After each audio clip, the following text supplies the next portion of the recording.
हो दर्शकबिन, यति बेला भने सागरलाई भगाउनको लागि सलिनाले गरेको प्लानले भने काम गरिसकेको छ र उनीले सागरलाई त्यो ठुलो घनार जङ्गलबाट भगाउने कोसिस गरिसकेका थिए। सागर त्यो घनार जङ्गलबाट भागी पनि सकेका थिए। उनी भागिरहेको बेला भने उताबाट 2-4वटा चितुवा आएर भने उनीलाई एकदमै घेरेको अवस्था देखिन्छ र उनीले यानि कि सागरले बाटो पहिलाउन नसकेर फेरि त्यही मामाले बनाएको पुरानो झुपडो यानि कि कुटीमा गएर बसिरहेका छन्। उता भने मामाले सागरलाई सलिनाले भगाएको थाहा पाइसकेपछि भने यति बेला झन् सागरलाई भने मानसिक टर्चरहरू गरिरहेको देख्न सकिन्छ। हो दर्शकबिन, उता भने कान्छीले महिना दिन भइसक्यो सागरलाई खोज्न हिँडेको र उनीले सागर कहाँ छन् र के कस्तो अवस्थामा छन् भन्ने कुरा अझै पनि उनीले थाहा पाएकी छैनिन्।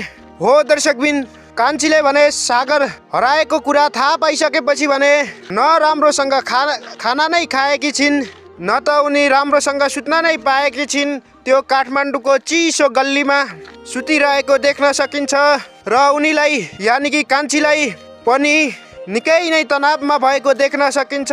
उनीको पीडा कसले बुझिदिएला र उनीलाई सपोर्ट गर्छ होला बिचरा ठुले अनि कान्छीको देवर सन्तोष भने सागरलाई नभेटाएको पीडामा उनीहरू पनि ललाङ लुलुङ भएका छन्। र उता भने यति बेला कान्छीको गाउँमा पनि खुसीको खबर आएको थियो र त्यो खुसीको खबर भने छिनभरमै लुटिसक्यो।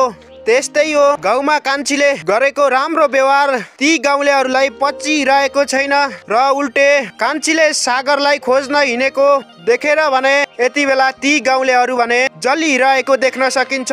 हो दर्शकबिन, यति बेला भने कान्छीले सागरलाई भेटाउने सम्भावना भने धेरै नै देख्न सकिन्छ।